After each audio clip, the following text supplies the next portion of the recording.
So we return to this corridor the halfling awoke in. At the foot of steps and an immovable wooden door, the air musty with what seems like ash almost hanging in the air. Right now the only sound coming from the halfling's breath, which, given the piercing cold, they can see venture into the corridor before it ominously dissipates, never to be seen again, maybe. The halfling, attempting as best they can to keep at bay the nausea and dizziness from their pounding headache, suddenly remembers something. Cora! Yeah, that's it. Cora! That's definitely their name. Of course it is. Where did that go? Thanks for the reminder. You guys really came through, and somehow that's filtered through the realms and all the way back to their sore noggin in this dark corridor. Thankfully, it's finally coming back to them now. Just that though, let's not get ahead of ourselves, because right now, everything else is still languishing in a cloud of fog somewhere, their memories muffled behind a thick pane of glass, struggling to break through. And Cora puts their hand again to what they now realise is a painful lump in the back of their head, looking with not a little concern as her hand returns from their head, marked now with smears of blood. But those memories, they'll come back, that's for sure. You've had knocks in the head before, right, Cora? But yeah, right now it's time for some bravery. It's time to take a few steps. Cora has absolutely no sense of where they might be or how to escape, or even where they need to escape out to. But if that hefty door's not for budging, then they guess the only way forward is, well, forward. So they take their first tentative steps.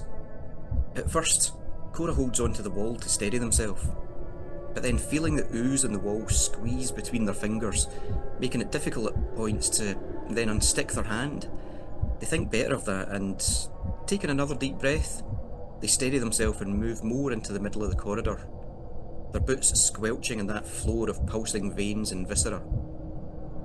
What's becoming clear to Cora about this dark place of grime and slime is that, wherever it is, it's by no means welcoming.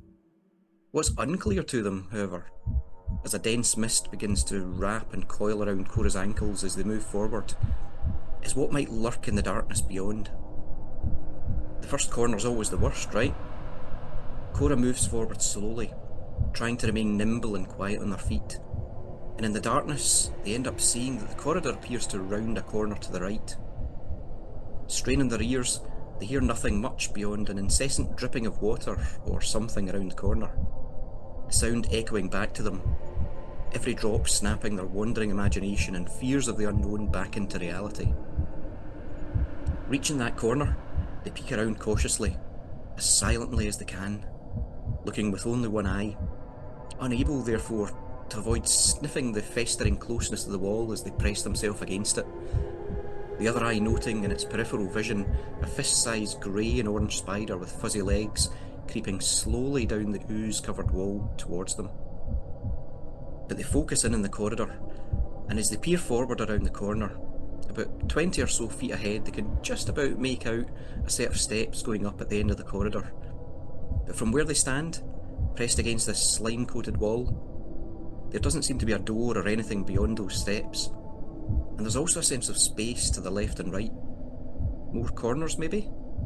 Without a torch or a lantern, it's difficult to tell.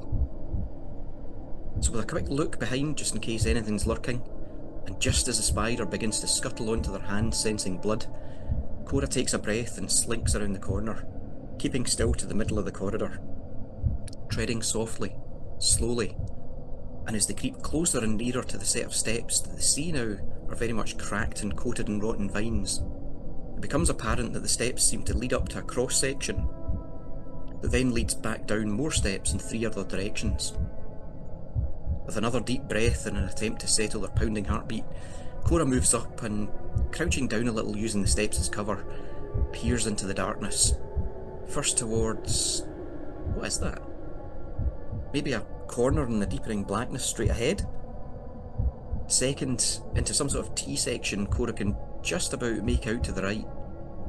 And third, towards another corridor to the left which appears to have an opening of some sort on its left wall, but otherwise extends into more darkness beyond. Oh dear. So Cora's already faced with a decision to make. Which direction should they take here? They slink back again and close their eyes for a moment to focus, attempting as best as possible to shut out their rising anxieties, their fear of the unknown, and to zero in on what their senses are telling them. And after a short moment or two of concentration, settling their heart down as best they can, opening their eyes and peering to the right, they can just about make out in the dense blackness that the corridor seems to have a bit of a downward slope.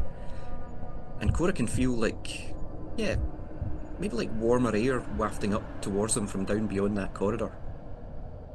Shifting to their left, still hunkered down and using the steps as cover, hanging in the air in this corridor to the left, Cora picks up a slight mist or fog that seems to curl up and connect with the mist around their ankles when they stand.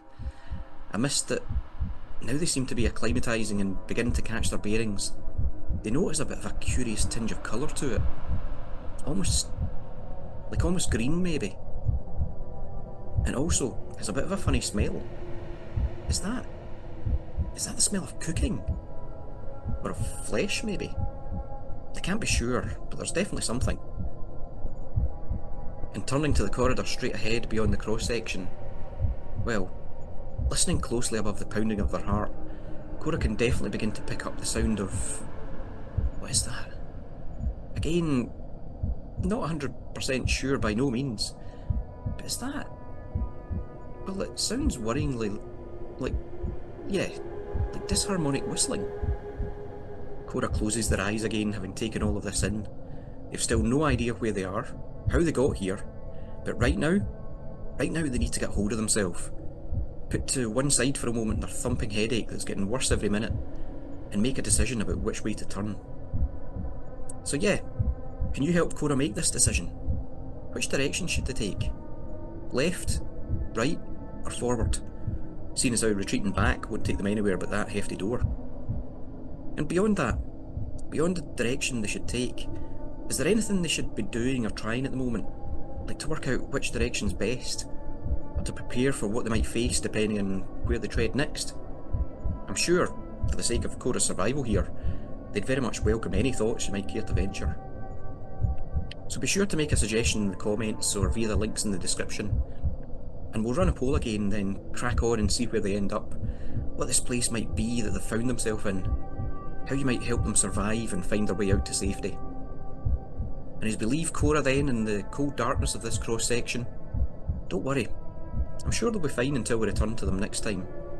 So thanks in the meantime for watching, listening, liking, subscribing, and joining me in this little dungeon delve deep into the caverns. Catch you next time, and happy rolling.